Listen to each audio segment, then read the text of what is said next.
Hello and welcome back to the channel. पिछली वाली video में कंप्यूटर फंडामेंटल का मैंने प्राइमरी मेमोरी कंप्लीट करा दिया था। इस वाली वीडियो में हम सेकेंडरी मेमोरी देखेंगे। सेकेंडरी मेमोरी क्या होता है? आपका स्टोरेज डिवाइस होता है जो सीपीयू से डायरेक्टली एक्सेसिबल होता है, मतलब कि डायरेक्ट एक्सेस सीपीयू का पास होता है सेकेंडरी मेमोरी का। वो क्या होती है? आपकी परमानेंट स्टोरेज डिवाइस होती है, ठीक है। जो आपकी सीपीयू है, the CPU axes this device through an input output channel. जो आपके सेकेंडरी स्टोरेज मेमोरी होती है ना, वो कैसे आप एक्सेस करते हो, सीपीयू कैसे एक्सेस करता है उसको, एक इनपुट आउटपुट चैनल से, ठीक है। जो डेटा है पहले फर्स्ट आपका ट्रांसफ़र होता है प्राइमरी मेमोरी में और फिर ट्रांसफ़र होता है आपका सेकेंडरी मेमोरी में जब आप उसको एक्सेस करते हो। मॉडर्न जो कंप्यूटर है वो यूज़ करते थे आपके हार्ड ड्राइव्स और ऑप्टिकल स्टोरेज डिवाइस जो कि आपके होते हैं सीडी डीवीडी, वो भी आपके क्या होते हैं? सेकेंडरी स्टोरेज डिवाइस होते हैं।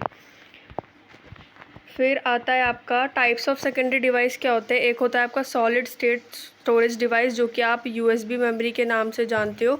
एक होता है ऑप्टिकल स्टोरेज डिवाइस जिसको आप सीडी डीवीडी या फिर ब्लू रे डिस्क के नाम से जानते हो।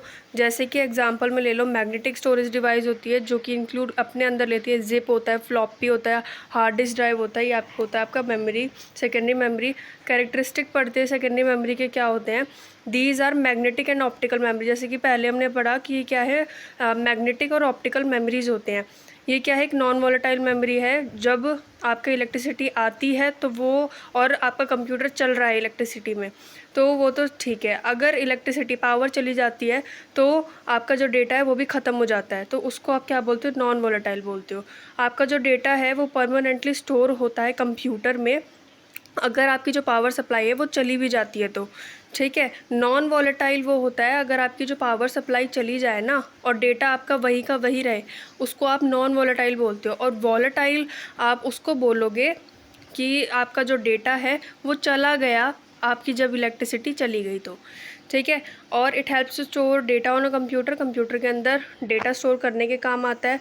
जो कंप्यूटर है वो फंक्शन कर सकता है बिना सेकेंडरी मेमोरी के, ठीक है। आपने पेन ड्राइव हटा दी तो ऐसा थोड़ी है ना कि आपका जो कंप्यूटर है वो शट डाउन हो गया, नहीं। तो आपका जो कंप्यूटर है वो फंक्शन कर सकता है।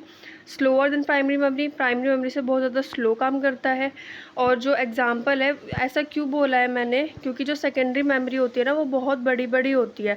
मतलब कि आप उसके अंदर जो डेटा फीड करते हो ना, बहुत बड़े बड़े जीबीज एमबीज इनका होता है। अब जो प्राइमरी मेमोरी है वो बहुत स्मॉल अमाउंट ऑफ जो जीबीज है वो इंक्लूड करती है। अधिकतर आजकल तो नया टाइम आ गया, प्राइमरी मेमोरी बहुत ज़्यादा स्टोरेज प्रोवाइड करती है, लेकिन अभी हम सेकेंडरी मेमोरी की बात कर रहे हैं। तो जो सेकेंडरी मेमोरी है वो बहुत ज़्यादा बड़ी बड़ी फाइल्स अपने अंदर इंक्लूड करती है, इसीलिए बहुत क्या है, बहुत ज़्यादा कॉम्प्लेक्सिटी है उसके अंदर और बहुत ज़्यादा टाइम लगता है खोजने में। लेकिन जो प्राइमरी मेमोरी है वो बहुत ज़्यादा फास्ट काम करती है क्योंकि उसके अंदर जो फाइल्स हैं वो बहुत कम एमबी की है और बहुत कॉम्प्लेक्सिटी भी बहुत कम है, और इसलिए फाइल का जो एक्सेसिबल है वो भी बहुत जल्दी निकल आता है। तो एग्जांपल में दे रखा है magnetic tapes, optical disc, floppy disc, flash memory, ये सब क्या है? सेकेंडरी मेमोरी के। आई होप आपको वीडियो पसंद आई होगी। प्लीज़ अगर आपको पसंद आई है तो please subscribe to my channel और share this video as you can. और आप प्लीज़ इसको लाइक ज़रूर कर दो, अगर नहीं पसंद आ रहा तो डिसलाइक कर दो, कोई दिक्कत नहीं है। और कमेंट कर दो अगर कोई भी प्रॉब्लम आती है, मैं आपको वो दे दूँगी पीडीएफ, उससे आप आराम से नोट्स बना लेना। अगर नहीं मैं डाल पाती या भूल जाती हूँ तो प्लीज़ कमेंट सेक्शन में मांग लेना। बाय, थैंक यू, मिलते हैं नेक्स्ट वीडियो में।